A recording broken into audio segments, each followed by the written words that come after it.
name is Ankur. I am here to talk about AI and youth. It's a very interesting topic.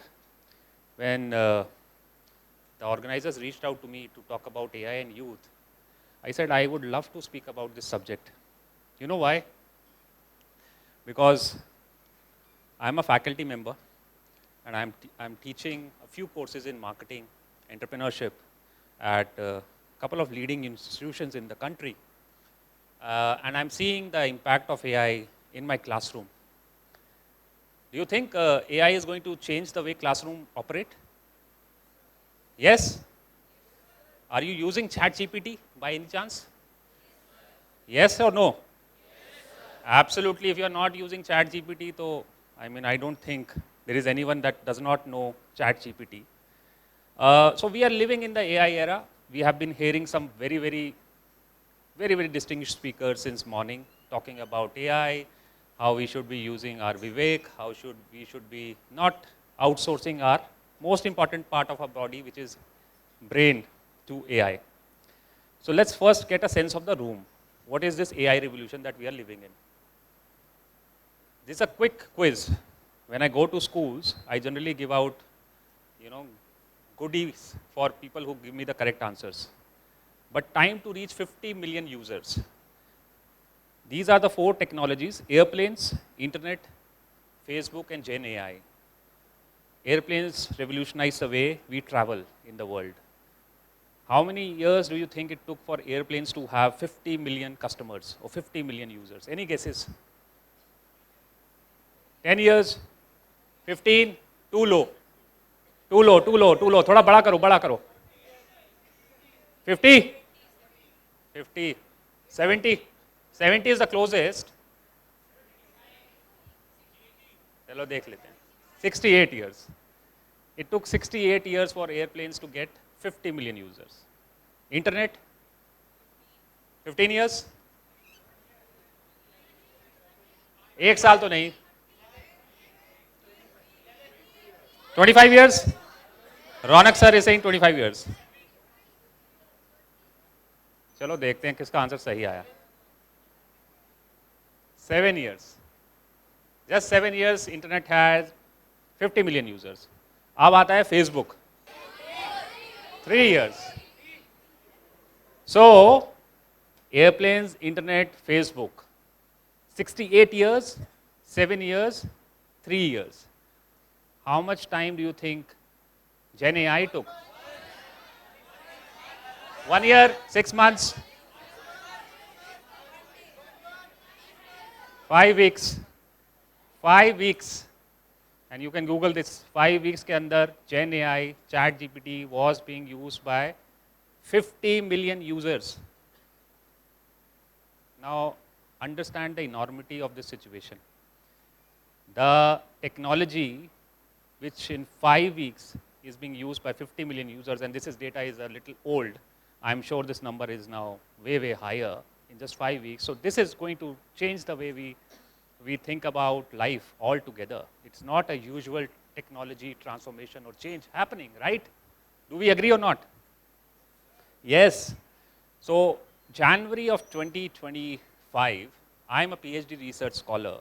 I'm doing my research under Professor Dr. C. Rajkumar at OP Jindal Global University, who is the founding vice chancellor there. And I've been doing my research for a couple of years now in higher education financing. In Jan of 2025, Dr. Rajkumar asked me, Ankur, why don't you start taking a few courses?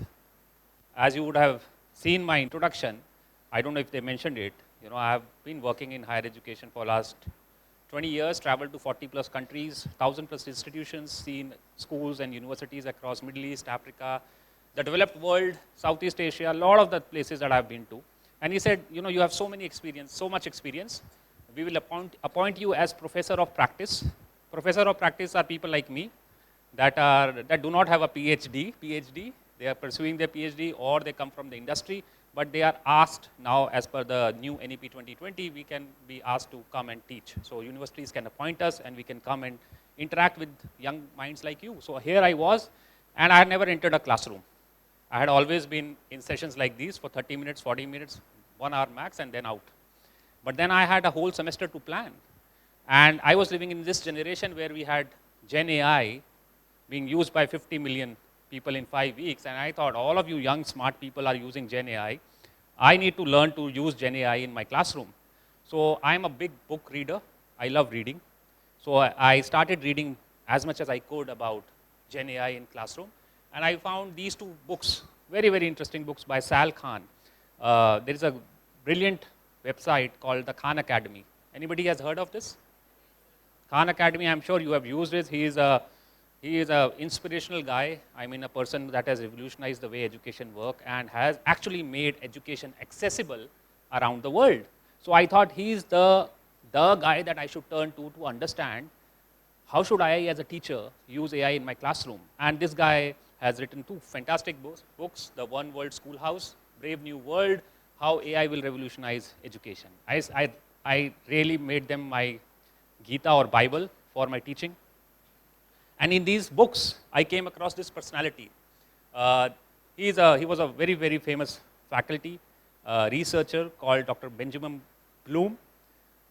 Teachers in the room will know this guy because all the teacher training programs are focused on his theories. And one of the theories that he talked about is Bloom's taxonomy, which is a very, very, I think, no teacher training program anywhere in the world is complete until unless we talk about Bloom's taxonomy. I'm not going to bore you here, but in 1984, he published a research that changed how we think about learning. So his ideas were about the classroom. He said the classroom is managed in three ways, and learning happens in three ways. One is a conventional classroom where you have one teacher, you have 30 students. You know, traditional classrooms like you would be facing right now in your school or college, and you have standard testing with feedback. In India, we call this, most of our curriculums follow this model, where we have a test which is taken every 1 month, 2 months, and then you have the final exam. The most important exam in our lives, I am from a CBSE school, is the grade 12th exam, where we are judged for life. I mean, मेरे को कहते थे कि एक बार 12th में अच्छे number ले लो, life set हो जाएगी. झूठ है, ऐसा नहीं होता. Yeah, it is. Because if you, and I always used to think about, I mean, why is this exam so important? And I felt ill when I was writing one of my board exams, and I was suffering very badly. And I said, why would anyone in their right mind judge me and my potential on these exams that I'm writing when I was not well. I couldn't even stand, but I was forced to go and write that exam. Definitely, I got poor result, but that should not be the stamp on my life, right? So conventional learning tells you this is the model that we are facing across the world. Mastery learning, which Professor talked about, is a different form of learning, where if you are 30 students in the classroom, we won't change, the class won't move forward until unless all of you say, yes, I'm happy with this curriculum. I have learned whatever I had to learn. So if everybody has to learn 2 plus 2 equal to 4, until unless all 30 of you say, yes, 2 plus 2 equal to 4, and I'm confident why it is 2 plus 2 equal to 4, the class won't move forward. Do you think this happens in real world?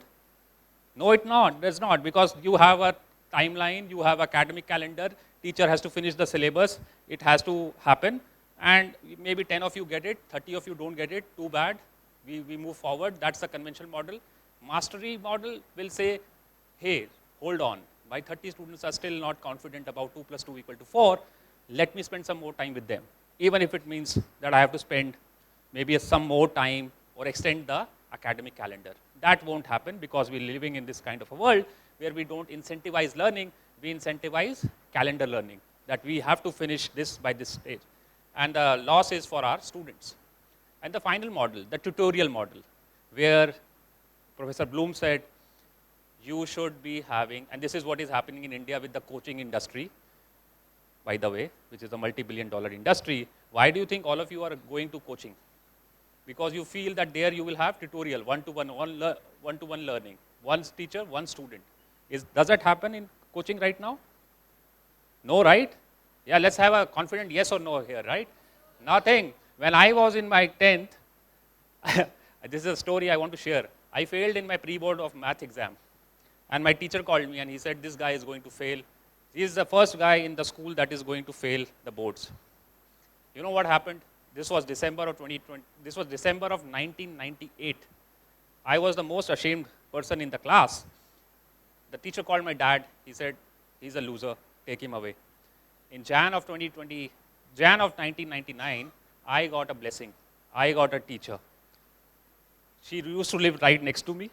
Never had met her, but she took pity on me. She said, what happened? Why are you so low? I said, I'm going to flunk my grade 10 exam. And she said, don't worry, I'll take you in. She took me in tutorial. One teacher won me. The same guy who flunked pre-board in December, in March I gave the exam and I got 66 marks in maths. You can check my mark sheet. My marks came out 66 was as good enough as 99. So one teacher in 2 months transformed me from a 25 in pre-board to 66. That's where the power of tutorial learning is. If there is somebody and nobody out here is a loser. I tell this to every kid. Everybody else, you has a potential. There is just need of one guy or one teacher to come and transform your life. So this is, yeah, absolutely. Thank you. We can clap for that. Because in India, we do a very poor job of teaching, right? And this is backed by data. When I read his paper, this is written in 1984 or 85, this guy actually did hardcore research. And he said, if every student in this world had one teacher that believed and encouraged that person, his learning will be 98th percentile. Matlab, agar 100 bachche are going through this education through conventional mastery learning and tutorial learning, jo bacha tutorial learning kar raha hai, his marks will be better than 98% of others. Isn't it transformative to have that one teacher? So when I read the Sal Khan, this is called the 2 sigma problem, by the way. Sal talks about the 2 sigma problem, and he says how AI is going to be that one teacher that everybody is looking for.